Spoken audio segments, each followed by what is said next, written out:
Central bank, ധനഇടപാട് സ്ഥാപനങ്ങൾ, insurance കമ്പനികൾ എന്നിവയുടെ പ്രവർത്തനം കൂടുതൽ സുതാര്യവും കാര്യക്ഷമവുമാക്കുന്നതിന് പുതിയ നിയമം പ്രഖ്യാപിച്ച് President Sheikh Mohammed bin Zayed Al Nahyan.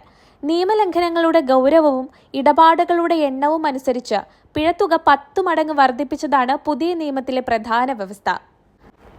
Packaging രംഗത്ത് പ്രമുഖരായ ഹോട്ട് പാക്ക് ജീവനക്കാർക്കായി വിവിധ ആരോഗ്യ പരിശോധന ക്യാമ്പുകൾ സംഘടിപ്പിച്ചു. വിവിധ എമിറേറ്റുകളിലായി വാർഷിക ആരോഗ്യ ക്യാമ്പുകൾ, കണ്ണു പരിശോധന ക്യാമ്പ്, ഹൃദയാരോഗ്യ ക്യാമ്പ് എന്നിവയാണ് സംഘടിപ്പിച്ചത്.